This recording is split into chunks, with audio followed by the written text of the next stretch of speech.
Hello guys, एक बार फिर से आपका स्वागत है हमारे इस चैनल आर के सिविल सर्विसेज स्टडी पॉइंट पे। तो हम लोगों ने पॉलिटी के लिए संघ की पूरी कार्यपालिका पढ़ लिया, यानी राष्ट्रपति, प्रधानमंत्री और केंद्रीय मंत्रिपरिषद। अब हम लोग राज्य की कार्यपालिका पढ़ रहे हैं, जिसमें से एक टॉपिक राज्यपाल का हमने कंप्लीट कर दिया है और दूसरा टॉपिक आज का है हमारा राज्य की मंत्रिपरिषद और मुख्यमंत्री। तो इससे पहले मैं आपको बताना चाहता हूँ कि आप घर बैठे यूपी पीसीएस की पूरी तैयारी कर सकते हैं। इसके लिए आपको बस क्या करना है कि हमारे चैनल को सब्सक्राइब करना है और चैनल के साथ जुड़ना है।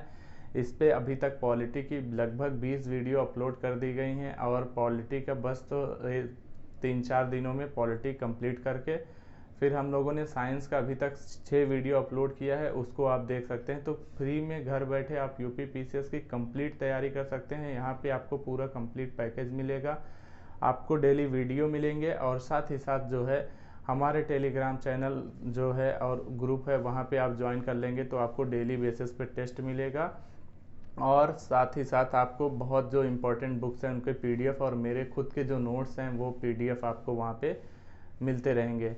तो आशा करता हूँ कि आप लोग आज से जो है हमारे प्रोग्राम से जुड़ जाएंगे। तो हमारा चैनल है @RK सिविल सर्विसेज। यहाँ आप टेलीग्राम पर एक ऐप है, उसको इंस्टॉल करके टेलीग्राम ग्रुप से जुड़ जाइए, आपको आसानी से मिलेगा। और आइए अपने वादे के अनुसार, जैसा कि मैंने कहा था कि आपको जो है आज के टेस्ट के टॉप 5 के नाम बताए जाएंगे, तो उसी क्रम में आज के टॉप 5 का नाम इस प्रकार है। आज जो टेस्ट हुआ था, आज बहुत अधिक लोगों ने टेस्ट दिया, तो उसमें टॉप 5 में पहले नंबर पे है नरेंद्र सिंह।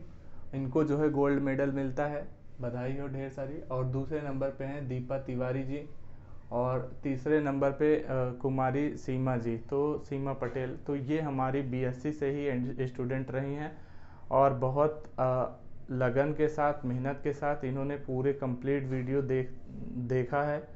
और आप देख सकते हैं कि साइंस बैकग्राउंड होने के बावजूद भी कल इन्होंने टेस्ट में टॉप किया था और आज सेकंड नंबर आई। तो आप लोग जो लोग भी, अगर आप 50% से कम कर पाते हैं यानी 5 से नीचे हैं, तो प्लीज़ आप एक बार जो है वीडियो ज़रूर देख लिया करिए। वीडियो देखने के बाद ही टेस्ट दिया करिए, जिससे जो है आपको पता लग सके कि आपकी तैयारी किस दिशा में जा रही है और क्या आप इस बार पीसीएस पास कर पाएंगे या नहीं, ये पता चल सके। और साथ ही आपकी तैयारी में क्या कमियां रह रही हैं उसको दूर करने के लिए भी टेस्ट बहुत ज़रूरी होता है। तो डेली टेस्ट देते रहिए। चौथे नंबर पर हैं SBJ लेखपाल। 5वें नंबर पर जस्टिस डिले, पता नहीं क्या है उनका रियल नेम, नहीं पता है, मैं पिछली बार भी बताया था। और आपका 6वें नंबर पर है चंदन जी। तो चंदन जी को भी ढेर सारी बधाइयाँ। और जिनका अभी नाम नहीं आ पा रहा है वो उनका नाम आएगा। बस आप जो है वीडियो देखते रहिए और डेली का जो टॉपिक दिया जाए उसको पढ़ते रहिए, फिर आप टेस्ट दीजिए, देखिए निश्चित तौर पर आपकी रैंक जो है आगे आएगी। तो अब हम लोग बात करते हैं राज्य के मंत्रिपरिषद के विषय में और साथ ही साथ मुख्यमंत्री के बारे में। तो दोस्तों, जैसे केंद्र में केंद्रीय मंत्रिपरिषद थी, सेम उसी प्रकार राज्य में अपनी एक राज्य मंत्रिपरिषद होती है। अगर आपने हमारा केंद्रीय मंत्रिपरिषद वाला वीडियो नहीं देखा है तो उसको जा करके देख के आइए। और मैं यहाँ पे भी बताता हूँ। फिर मुख्यमंत्री जैसे केंद्र में प्रधानमंत्री होता है, उसी प्रकार राज्य में मुख्यमंत्री की भूमिका होती है। तो आइए हम लोग देखते हैं, राज्य कार्यपालिका के अंतर्गत संविधान में इसका वर्णन किया गया है। तो राज्य का हमने पढ़ा था, राज्य का संवैधानिक प्रमुख कौन होता है? राज्य का संवैधानिक प्रमुख कौन होता है? राज्य का संवैधानिक प्रमुख राज्यपाल होता है, ठीक है, पढ़ा था ना। और राज्य का वास्तविक प्रमुख कौन होता है? मुख्यमंत्री होता है। तो ये अब देख लेते हैं, संविधान के अनुच्छेद 163 के तहत मंत्रिपरिषद बताया गया है कि राज्यपाल की सलाह के लिए एक मंत्रिपरिषद होगी, जिसका अध्यक्ष कौन होता है? मुख्यमंत्री होता है। फिर आता है 64, अनुच्छेद 164। तो ये है मुख्यमंत्री की नियुक्ति, राज्यपाल जो है मुख्यमंत्री की नियुक्ति करता है। फिर अनुच्छेद 167 जो है ये मुख्यमंत्री के कार्यों से संबंधित है। तो अब हम लोग देखेंगे यहाँ पे मंत्रिपरिषद। मंत्रिपरिषद क्या होती है, उसके कार्य क्या होते हैं। मंत्रिपरिषद दोस्तों वास्तव में क्या होता है, मुख्यमंत्री राज्यपाल को सलाह देने के लिए जो मंत्रियों की एक समूह होता है उसको क्या कहते हैं? मंत्रिपरिषद कहते हैं। और मंत्रिपरिषद में आपको बताया गया था तो कि कितने प्रकार के मंत्री होते हैं? 3 प्रकार के मंत्री होते हैं। उसमें आपको बताया गया था कौन कौन से मंत्री। एक होता है कैबिनेट मंत्री, है ना, कैबिनेट मंत्री, ठीक है, और इसी को केंद्रीय मंत्री कहते हैं ना, कैबिनेट मंत्री। और फिर आता है राज्य मंत्री और उप मंत्री, ठीक है। तो ये तीनों, जैसे ये ऐसे बना सकते हैं। और इसके अध्यक्ष कौन होते हैं, तो सीएम। उसके बाद आते हैं कौन से आपके मंत्री आते हैं, केंद्रीय मंत्री, कैबिनेट मंत्री ना, कैबिनेट मंत्री आ जाएंगे। अब कैबिनेट मंत्री के बाद आता है राज्य मंत्री, ठीक है, राज्य मंत्री। और ये आ जाते हैं उप मंत्री, ठीक है। तो ये डिटेल्स में आपको पिछले वीडियो में समझाया गया है। और इसको पूरे को मिलाकर ही क्या कहा जाता है, मंत्रिपरिषद कहा जाता है। पूरे को मिलाकर क्या कहा जाता है, मंत्रिपरिषद कहा जाता है, ठीक है। पूरे को मिलाकर ही क्या कह दिया जाता है, मंत्रिपरिषद। अब यहीं पे अंतर कर लेना है कि मंत्रिमंडल और मंत्रिपरिषद क्या होता है। तो केवल जो कैबिनेट मंत्री होते हैं, कैबिनेट मंत्री, केवल कैबिनेट मंत्री को क्या कह दिया जाता है, मंत्रिमंडल भी कह दिया जाता है, मंत्रिमंडल कह दिया जाता है, ठीक है। मतलब मंत्रिमंडल एक मंत्रिपरिषद के अंतर्गत एक छोटा सा समूह है, इसमें केवल कैबिनेट मंत्री आते हैं, ठीक है। तो ये हो गया मंत्रिपरिषद। अच्छा, मंत्रिपरिषद का, अब मंत्रिपरिषद में जो है कितने लोग शामिल हो सकते हैं, इनकी संख्या क्या होगी, ठीक है। तो कितने लोग शामिल हो सकते हैं, तो 91वां संविधान संशोधन 2003 जो हुआ था, इसके अनुसार जो विधानसभा है, विधानसभा के कुल संख्या का 15% से अधिक नहीं हो सकती है। विधानसभा की कुल संख्या से 15% से अधिक नहीं हो सकती है, ठीक है, इन मंत्रियों की संख्या, ठीक है। तो ये हो गया मंत्रिपरिषद के बारे में। अब हम लोग बात कर लेंगे मंत्रिपरिषद के कार्य क्या हैं। अगर देखें मंत्रिपरिषद के क्या कार्य हैं, पूरा डिटेल्स में देखना हो तो केंद्रीय मंत्रिपरिषद वाला देख लीजिएगा। किसे मंत्री बना सकते हैं, तो मंत्री बनाने के लिए ये मंत्री जो है किसके कौन बनाता है इनको, राज्यपाल इनको नियुक्त करता है। मंत्रियों की नियुक्ति कौन करता है, राज्यपाल करता है। किसकी सलाह पर, मुख्यमंत्री की सलाह पर नियुक्त करता है।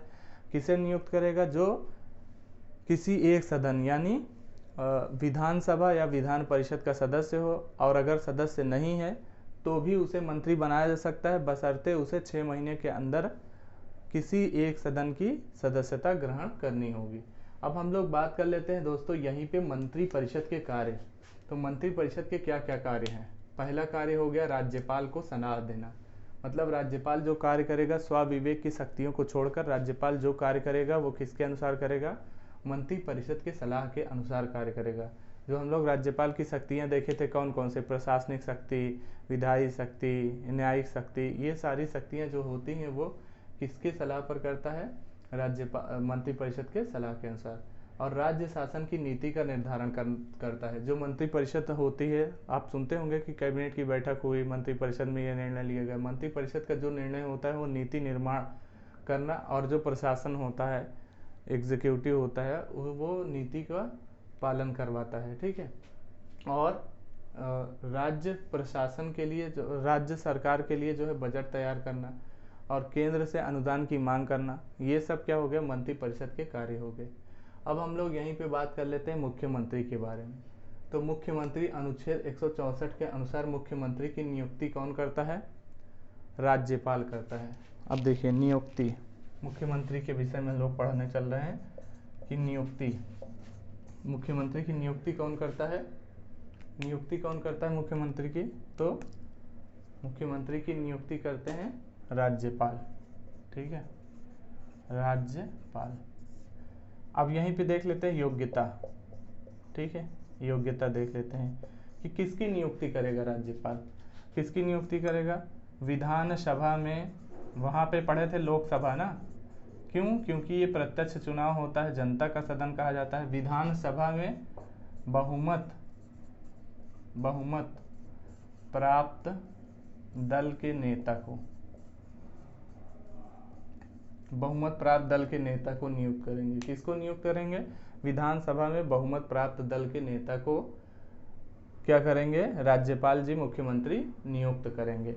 ये शब्द याद करिएगा, बहुत बार पूछता है एग्जाम में, मुख्यमंत्री की क्या की जाती है, नियुक्ति की जाती है। ठीक है, तो ये हो गया विधानसभा में बहुमत प्राप्त दल के नेता को नियुक्त किया जाता है। फिर उसके बाद जो है आता है शपथ। इनको शपथ कौन दिलाएगा? और अगर जो है अब ये विधानसभा अब जो है ये योग्यता और क्या हो सकता है, वो विधानमंडल का सदस्य हो, विधानमंडल का सदस्य हो, विधानमंडल का सदस्य हो। अब विधानमंडल में ज़्यादातर जो है विधानसभा रहती है, विधानसभा रहती है, लेकिन कुछ कुछ राज्यों में विधानसभा के साथ ही विधान परिषद भी होता है, विधान परिषद भी होता है। तो इनमें से किसी एक का जो है वो उसे सदस्य होना पड़ेगा, चाहे वो विधानसभा का सदस्य हो चाहे विधान परिषद का सदस्य हो, तब उसे जो है राज्यपाल जी क्या करेंगे, मुख्यमंत्री नियुक्त करेंगे। लेकिन कभी कभी ऐसा भी हो सकता है कि सदस्य ना हो तब भी उसे जो है मुख्यमंत्री नियुक्त किया जा सकता है, लेकिन 6 माह के भीतर उसे जो है क्या करना पड़ेगा, किसी एक सदन की सदस्यता ग्रहण करनी पड़ेगी। अब शपथ देख लेते, शपथ कौन दिलाता है? तो राज्यपाल जी इनको शपथ भी दिलाते हैं, पद एवं गोपनीयता की शपथ दिलाते हैं राज्यपाल। फिर त्यागपत्र कैसे देगा?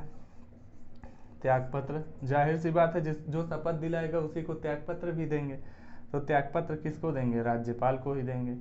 अब वेतन की बात करें दोस्तों, तो वेतन जो है मुख्यमंत्री का निश्चित नहीं है, हर राज्य अपने अनुसार जो है इनका वेतन देते हैं। ठीक है, और क्या हो सकता है मुख्यमंत्री के विषय में? अच्छा, हटाने की प्रक्रिया, हटाने की प्रक्रिया। तो मुख्यमंत्री को हटाने के लिए ये क्या होते हैं? ये राज्यपाल के प्रसाद पर्यंत्र होते हैं, प्रसाद पर्यंत्र।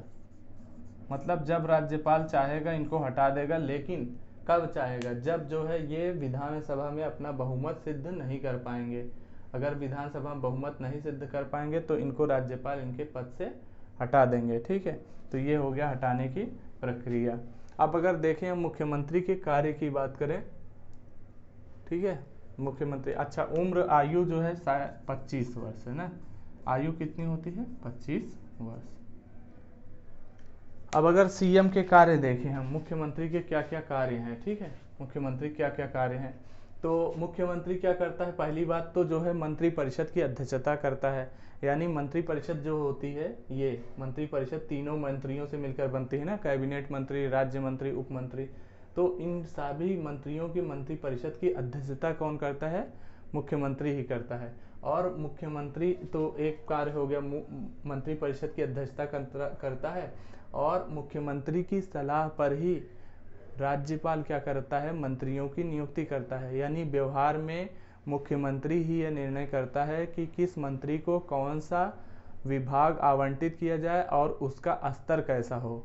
मुख्यमंत्री ही ये डिसाइड करेगा कि ये मंत्री जो है कैबिनेट मंत्री बनेगा, ये उप मंत्री बनेगा, ये राज्य मंत्री बनेगा। ये सब कौन करता है? मुख्यमंत्री ही करता है। अब फिर राज्यपाल को समय समय पर जो है प्रशासन से संबंधित, राज्य के प्रशासन संबंधित जानकारी उपलब्ध कराता है कौन? मुख्यमंत्री। ठीक है, अगला प्रशासनिक नियुक्ति करता है। व्यवहारिक तौर पर जितनी भी प्रशासनिक नियुक्ति होती है, यानी महाधिवक्ता की नियुक्ति करना हो गया, और साथ ही साथ जैसे उत्तर प्रदेश लोक सेवा आयोग के अध्यक्ष एवं सदस्यों की नियुक्ति करना, इनकी सिफारिश पर ही राष्ट्रपति क्या करते हैं? इनकी नियुक्ति करते हैं। तो व्यवहारिक तौर पर ये नियुक्ति भी करते हैं। इसके अलावा जो अन्य आयोग होते हैं उनकी अध्यक्षता भी मुख्यमंत्री जी करते हैं। जैसे राज्य योजना आयोग हो गया, राज्य योजना आयोग की अध्यक्षता करना। ठीक है, इसके अलावा जब क्षेत्रीय परिषद की बैठकें होती हैं तो समय समय पर उसकी अध्यक्षता करता है ये। ठीक है, तो ये कुल हो गए। और देश के लिए जो है एक नीति निर्माण करना, और साथ ही साथ विकास की रूपरेखा बनाना, और जनता का अपार जन समर्थन मुख्यमंत्री के लिए होता है। तो ये हो गया पूरा जो है मुख्यमंत्री के बारे में। अगले वीडियो में हम लोग बात करेंगे विधानमंडल के बारे में, और नेक्स्ट वीडियो में हम लोग बात कर लेंगे कंपेयर करके कि भारत का महान्यायवादी और राज्य में जो महाधिवक्ता होते हैं इनको दोनों कंपेयर कर लेंगे। फिर हमारा वीडियो जो है कंप्लीट हो जाएगा पॉलिटी का। और नेक्स्ट टॉपिक में हम लोग करेंगे संवैधानिक संस्थाएं, जैसे कैग क्या होता है, यूपीएससी क्या होता है, निर्वाचन आयोग क्या होता है, ये सब।